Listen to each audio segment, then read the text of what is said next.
Assalamualaikum warahmatullahi wabarakatuh. Halo teman-teman. Di video kali ini kita akan membahas materi harga dan terbentuknya harga pasar. Pada video sebelumnya, kita sudah belajar terkait dengan materi permintaan dan penawaran. Dan dari materi tersebut, kita dapat memahami bahwa permintaan berada pada sudut pandang konsumen dan penawaran ada pada sudut pandang produsen. Pada saat pembeli dan penjual melakukan transaksi, terjadi yang namanya proses tawar-menawar dan kesepakatan harga. Harga kesepakatan antara pembeli dan penjual inilah yang kita sebut dengan harga keseimbangan atau harga pasar. Harga pasar ini terbentuk pada saat jumlah barang yang diminta sama dengan jumlah barang yang ditawarkan pada tingkat harga dan waktu tertentu. Jadi, harga pasar terbentuk pada saat jumlah barang yang diminta sama dengan jumlah barang yang ditawarkan pada tingkat harga tertentu dan waktu tertentu. Seperti yang sudah kita jelaskan sebelumnya, keseimbangan harga atau kita sebut juga dengan istilah equilibrium adalah keadaan ketika penjual dan pembeli sepakat pada harga dan jumlah barang tertentu. Artinya adalah kesepakatan harga antara pembeli dan penjual. Biasanya kita dalam memenuhi kebutuhan kita sehari-hari, kita melakukan pembelanjaan atau belanja di pasar yang ada di sekitar. Misalnya kita berbelanja sembako hingga perlengkapan sekolah. Bahkan kita juga pada saat sekarang ini sedang tren-trennya melakukan pembelanjaan online, baik itu melalui Shopee, Lazada, Tokopedia, ataupun TikTok, dan melalui marketplace lainnya. Pada proses jual-beli yang kita lakukan, biasanya ada proses tawar-menawar harga, seperti yang sudah kita jelaskan sebelumnya. Proses tawar-menawar ini baik dilakukan secara tatap muka langsung maupun melalui via chat dengan penjual. Dari perspektif kita sebagai pembeli, atau kita sebut juga dengan permintaan, tentu kita akan menawar dengan harga yang rendah untuk jumlah barang tertentu. Sebaliknya, dari perspektif penjual, kita lihatnya dari sisi penawaran, tentu akan menawarkan harga barang yang tinggi untuk jumlah barang tertentu. Jadi ketika kita melakukan pembelanjaan baik secara online ataupun secara langsung, biasanya pada proses jual beli itu kita melakukan yang namanya proses tawar-menawar harga. Dari perspektif kita sebagai pembeli atau dari sisi permintaan, kita ingin menawar dengan harga yang rendah untuk jumlah barang tertentu. Sedangkan sebaliknya dari perspektif atau dari sisi penjual, dari sisi penawaran, tentu penjual akan menawarkan harga barang yang tinggi karena dia mau mendapatkan keuntungan yang lebih untuk jumlah barang tertentu. Jadi ini berkebalikan antara apa yang diinginkan konsumen dengan apa yang diinginkan oleh produsen atau penjual. Setelah proses tawar-menawar, akan disepakati tingkat harga pada jumlah barang tertentu antara pembeli dan penjual. Nah, itulah yang disebut sebagai harga keseimbangan atau equilibrium, seperti yang sudah kita jelaskan sebelumnya. Jadi kesepakatan harga antara penjual dan pembeli itulah yang kita sebut dengan harga keseimbangan atau equilibrium.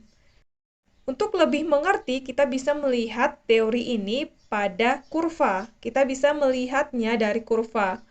Akan terjadi titik potong antara kurva permintaan dan kurva penawaran. Yang mana titik potong inilah yang kita sebut sebagai harga keseimbangan atau titik equilibrium. Harga keseimbangan dapat kita lihat pada contoh permintaan dan penawaran di bawah ini. Bisa teman-teman lihat berikut ada schedule permintaan dan penawaran dalam satu daftar, dalam satu tabel, kemudian ada kurva permintaan dan penawaran yang disatukan. Kurvanya ini dibuat berdasarkan tabel atau schedule permintaan dan penawaran. Kita anggap saja ini buku, kita contohkan untuk kasus ini adalah buku. Jika harga buku 10.000, maka jumlah permintaan buku adalah 2 eksemplar. Sedangkan jumlah buku yang ditawarkan adalah 10 eksemplar. Maka sifat interaksinya adalah terjadi kelebihan penawaran, karena penawarannya 10, sedangkan permintaannya 2. Jadi penawaran lebih banyak dibandingkan permintaan, maka sifat interaksinya adalah terjadi kelebihan penawaran. Kemudian, ketika harga buku turun menjadi 8.000, maka jumlah permintaan terhadap buku meningkat menjadi 4 eksemplar, sedangkan jumlah penawaran buku menurun menjadi 8. Nah, sifat interaksi yang terjadi sama, masih terjadi kelebihan penawaran. Selanjutnya, ketika harga buku turun menjadi 6.000, maka jumlah permintaan buku naik menjadi 6, sedangkan jumlah penawaran turun menjadi 6.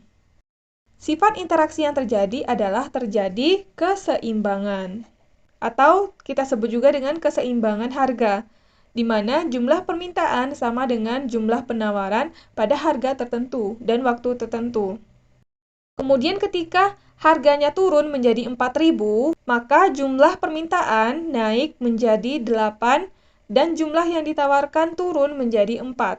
Dan di saat ini terjadi kelebihan permintaan karena jumlah permintaannya 8 sedangkan jumlah penawarannya 4.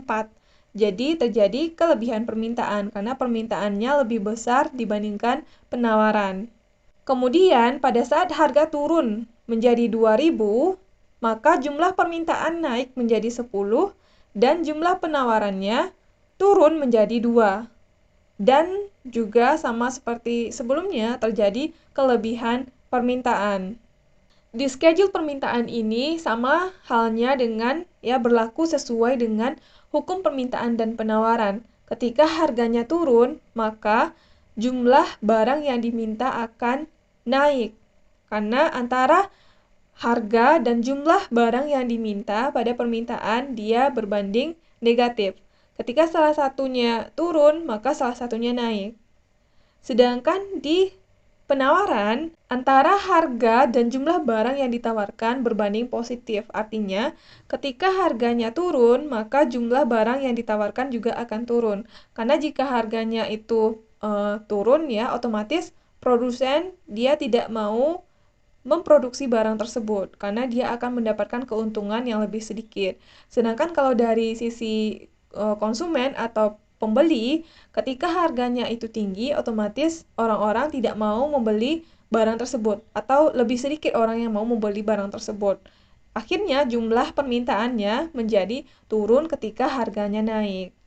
Seperti yang sudah kita jelaskan sebelumnya. Kalau misalnya permintaan antara harga dan jumlah barang yang diminta berhubungan negatif, sedangkan antara harga dan jumlah barang yang ditawarkan berhubungan positif. Untuk lebih jelasnya, schedule permintaan dan penawaran ini dibuatkan di dalam kurva permintaan dan penawaran. Bisa kita lihat ketika harganya 10, kemudian jumlah barang yang diminta adalah 2, sedangkan jumlah barang yang ditawarkan adalah 10.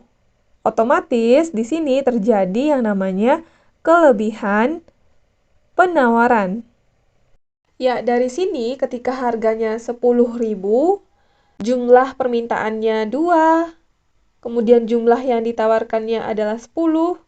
Yang perlu teman-teman perhatikan, garis yang berwarna merah adalah garis atau kurva penawaran, sedangkan garis yang berwarna biru merupakan kurva permintaan. Jadi ketika harganya 10.000, maka jumlah permintaannya 2 dan jumlah penawarannya 10. Otomatis terjadi yang namanya kelebihan penawaran. Kelebihan penawaran sebanyak 8 eksemplar. Kemudian ketika harganya 8.000, maka jumlah permintaannya adalah 4. Sedangkan jumlah penawarannya adalah 8. Artinya masih terjadi kelebihan penawaran sebanyak 4 eksemplar. Kemudian ketika harganya 6.000, jumlah permintaan dan jumlah penawarannya sama, yaitu 6. Disinilah kita sebut sebagai keseimbangan harga atau equilibrium, dilambangkan dengan E. Kemudian, ketika harganya turun menjadi 4.000, maka jumlah permintaannya adalah 8, sedangkan jumlah barang yang ditawarkan adalah 4. Artinya terjadi kelebihan permintaan sebanyak 4 eksemplar.